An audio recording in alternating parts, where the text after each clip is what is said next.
Let's go straight to Baroness Kate Hoey, independent peer and former Labour MP herself. Very good afternoon to you. Good afternoon, Julia. I suppose, just really briefly though, do you think there should be any parliamentary time wasted on what the Prince Andrew calls himself in his headed note paper? Sorry, I didn't hear that, Julia. Do you think there should be any parliamentary time wasted on what Prince Andrew calls himself on his headed note paper? No, I don't. I genuinely think it's a waste of time because in the end, this is going to be sorted out between, you know, the royal family, the Crown estate, and presumably Prince Andrew. And I don't think Parliament can actually achieve anything other than all feeling like they're doing, you know, aren't they patting their backs and saying how well they're doing. Exactly. It's a bit of a talking shop, isn't it? Look, let's talk about the madness where we are with this epping migrant. I mean, the story sort of defies belief. We get after the story. I remember I wrote my song column on Thursday, sort of tweeting it out in the Friday morning and going, "Are you kidding me? The story's been superseded." Writing about the one in, one out, and the guy who came back in again, the hokey cokey migrant who's now going to be deported again. And then we had the Epping sex attack migrant being deported in days now, we're told, after mistakenly being freed on Friday morning. 2-day manhunt by the police, finally being arrested. Hadush Kebatu. The Justice Secretary David Lammy is facing questions in the Commons today. What do you make of that whole case? Well, I think it not only is I think the Home Secretary right when she says it about the Department of the Home Office is a bit of a shambles. I think she didn't quite use those words, but that's what she implied. I think probably the Ministry of Justice will be very much looking at their department and how it has handled. And clearly prison staff are under huge stress, and there's no doubt about it. The prisons are overcrowded, and there's been a tendency to try and get people out as quickly as possible. But I don't think anyone expected someone who had actually been literally only been in jail a very short time, and was someone who had been found guilty of a terrible offence in terms of women and the fear that there was that he would have got out early. I found it rather interesting over the weekend that people were going on about this sort of manhunt and you know how wonderful it was in the end that the police got this guy. I mean, I may be totally wrong, but I kind of got the feeling that he didn't even know he was being hunted. No. Because he actually had tried to go back in again, as I understand it, and 5 times. He was there for an hour and a half. Yeah, exactly. So, you know, he was then a bit bewildered. Apparently he was told how to get to the railway station, got on a train, had a bit of money, obviously. But, you know, in the end, he didn't look ever in any of the film that we were seeing as if he was kind of desperately trying to hide. And I mean, he's got this bag with avocados on. He's wandering into a library. He's getting on trains. I mean, for goodness sake, this is not a man trying to hide. Yeah, I mean, I think he was probably quite relieved to be picked up in the end, and especially now it does seem as if hopefully he'll get deported as quickly as possible, and maybe he'll go back and actually make it make it clear when he goes back to his own country that it's actually not as easy as it all sounds to get over to. Well, I mean, it was apparently, you know, he paid, you know, I think over the going rate last year, over £2,000 to get over. Apparently, it's down to 1,500 now. But I mean, apparently, we're paying him £2,000 to go, which is the bit that I find just so difficult to cope with. But this is an ongoing story, and he's not the only one. We've had another illegal migrant who's arrived in this country who has stabbed a woman to death with a screwdriver. I mean, absolutely horrific cases, and we've got numerous other cases that are coming to court of allegations, not yet proved, but allegations of similar sexual assaults and rape. This is not going away, and we know also the cost is still going up. And the extraordinary revelation in the Home Affairs Select Committee report, bearing in mind it's an all-party committee, this isn't just a Tory chair, but Tories attacking. They've said that their taxpayers' money has been wasted on asylum hotels because of a failed, chaotic and expensive system imposed by the Home Office. Yes, going back about 6 years, so covers Tory years as well. But they've seen the cost of 10-year contracts for accommodation tripling from £4.5 billion to over £15 billion of our taxpayers' money. What do you make of that?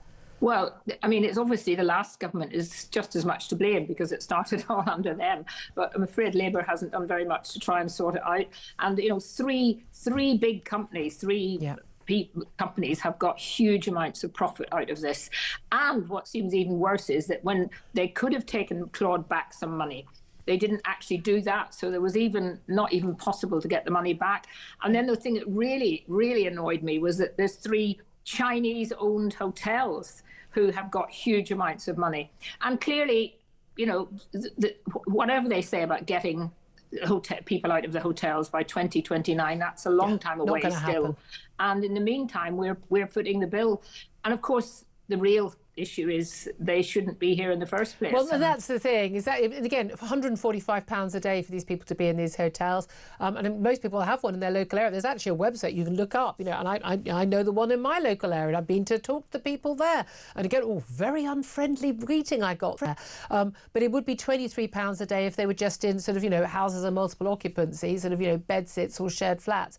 But the thing is, we're paying for them. But either way, moving them out of hotels, which is what the government's desperate to do, so you don't have protests that continue. We've spoken to someone who's regularly at those protests at the Bell Hotel, where this man, Hadush Kebatu, was living at the time of the sexual assault on the 14-year-old and on a woman as well, back in July.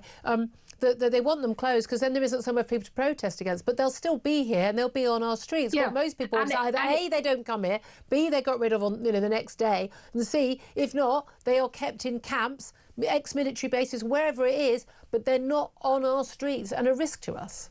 Well, no, I think it's going to be very, very worrying if they're put into multi-occupied homes in different parts of the country, because that is actually going to lead to even more community anger when they see, you know, people waiting for years to get decent homes, can't get in because of people coming in who had no right to be here in the first place. I mean, they've got to be some kind of camps, but the idea that those camps then would be open for people to leave, I'm afraid we have to be a little bit tougher and actually make it clear that if they come here illegally, until they are eventually found to be illegal, and well, they're all illegal as they come in, but until they've gone through the asylum process, then they are not allowed to roam freely. And, you know, that is going to have to happen. But ultimately, we've got to stop the boats coming across. Yeah. And I genuinely don't understand why this is not being treated now as an emergency, that actually we need to bring in the Royal Navy. Now, I'm not sure exactly what the Royal Navy would do and how it would work, but at very least it would show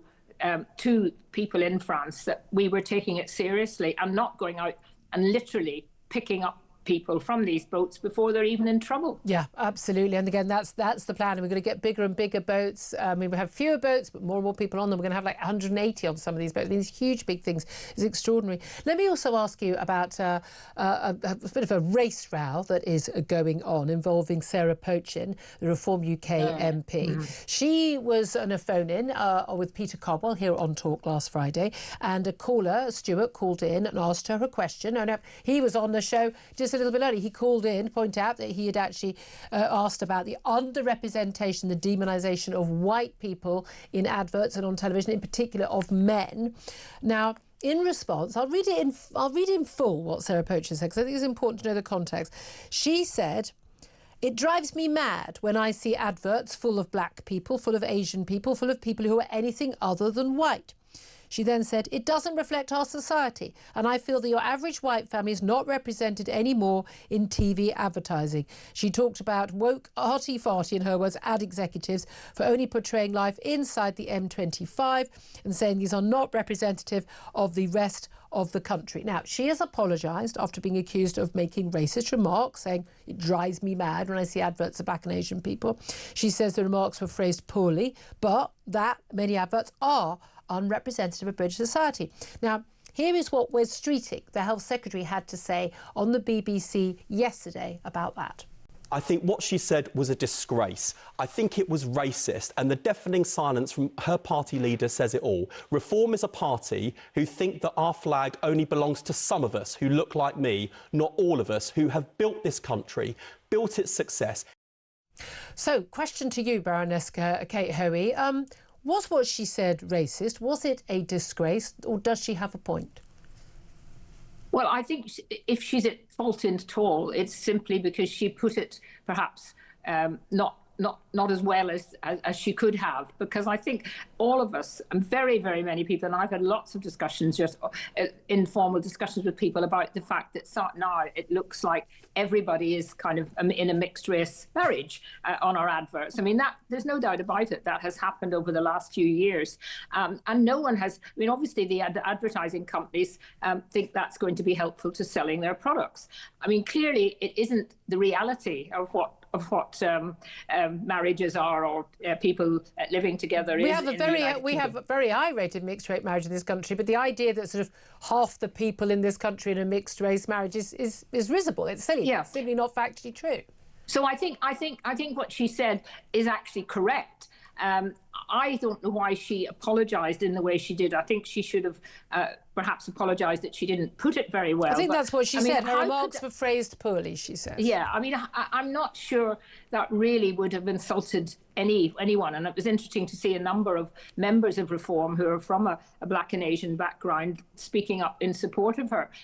But, you know, this is just the automatic response now from the Labour Party to anything that's said that is kind of looking like it might be slightly going against the sort of their idea that, you know, the whole thing is all about diversity, and you never can actually stick up for anybody who isn't either black or from an Asian background. I'd probably now be criticised.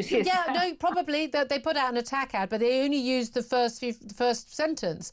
It drives me mad, etc. And that's the thing. A better politician would know how to talk around these things a bit more carefully. And people will say, people but shouldn't also, Julia, remember that tiptoe, but you need to be careful. Do you remember the Scottish leader who made the speech about white people? So only white people were in this, and white people. Yeah, MPs, white. He was, it was very aggressive as well. I don't remember Wes Streeting coming out and in any way criticising that as a Labour leader, elected Labour leader. It's just been corrected. Actually, it was Humza Yousaf who made that speech, but Anna Sarwar, also the Scottish Labour Party leader, also made the same point, complaining there were too many leading officials in Scotland who were white. I mean, so two supposedly people on the left and two men, both of colour, talking about it and not being criticised by the mainstream, although there was a lot of criticism online. But there is a point, isn't there? I mean, for a start, Zara Pochim was basically, hinted at later, but there's a Channel 4 study published only earlier this month showing that 50% of adverts feature someone who is black, and yet 4% of England and Wales is black. 17% of ads feature someone South Asian, so meaning Indian subcontinent, but only 8% of the population is of that heritage, and 11% of ads feature someone East Asian, and only 1% of the population. And elderly and disabled people are the ones who are underrepresented. But should adverts perfectly correctly represent the country that we live in which case should 83% of people in adverts be white, or no? But should they also completely misrepresent the country ethnically? Well, I think it's the companies themselves have obviously decided at a certain time. I think it came after the bending the knee stuff that took place a few years ago. They felt that they had to show that they were inclusive and keen on diversity, but it actually, I'm not particularly influenced, I suppose, by adverts anyway. No, I couldn't care less what colour the person is cleaning the kitchen, selling me a Mr. Muscle, or what. I just don't care. But I think there should be a bit of common sense basically given by the companies, and there's no point in trying to project an image that's completely. But why do you think they're doing it? Is it because they're trying to be all DI and socially progressive and all we need to, we need to tick boxes, like you have, BBC saying we'll never have a panel that's just 4 white men, there has to be a woman on the panel, and, brilliant, patronise us, why don't you, and, all women shortlists for Labour MPs and the like. And again, we saw the quality of some of those women who came through because they weren't fighting on an equal basis with the male candidates. I mean, is there an element where they're just trying to be right and progressive, or is it about social engineering and telling us this is good and this is bad? I think it'd be very interesting to get onto your program, one of the leading advertising agencies, of how they deal. Of course, they tend to pick up what what there's a sort of feeling in society, and there's no doubt about it that we're all being pushed into a tick box mentality about everything. You have to be so careful now that you know, if you're doing anything at all, that you're ensuring that you're not looking like you're only appealing to, you know, one side of the community. Although interestingly, you don't see that in Japan, you know, in terms of the people they feature in their adverts, or in African countries or Caribbean countries, and it is quite bizarre that it's not considered to be controversial at all. But there we are. Let me ask you about politics. Obviously, you're an independent peer now, but you were a former Labour MP. Keir Starmer, we're told, is under a heck of a lot of pressure. His leadership, I mean, quite apart from the fact he's utterly incompetent and useless at everything he does, he's the opposite of the Midas touch. But that Caerphilly by-election last Thursday result Friday morning, seeing Labour basically completely collapsing, as indeed did the Tory vote, and Plaid Cymru battling through to win by a stonking majority, but also Reform, I think, trebling their vote. We've also got Lucy Powell, not his preferred candidate. He sacked her as a cabinet minister, as leader of the Commons only a few months ago. She winning that, I mean, not an overwhelming victory, it has to be said, in the deputy leadership election over his favourite, Bridget Phillipson. How much pressure do you think he's under? Oh, I think enormous pressure now, and it's a question really of whether he will stay until the elections in May, which are likely to be pretty disastrous. Oh, he'll hang on till then. It seems that the public's got an attitude now of anybody but Labour. And of course, in each constituency, it will be varied depending on the circumstances and who's standing and so on. But I think that he doesn't seem to be able to react in any way to some of these setbacks in any different way. Yes. He just comes over as the same old Keir Starmer, and I'm afraid he's not making the public feel that there's a real leader in charge of the country. Absolutely. And that's why everything's going to the dogs, as they say. Well, if that's not a politically incorrect statement to probably say. By now. Wes Reading, the Health Secretary, said there was a growing sense of despair among the public about the NHS, but I think you can safely say it's about pretty much every area of what we talked about on every single show. Baroness Kate Hoey, always good to get your thoughts on everything. Independent peer, former Labour MP, thank you very much.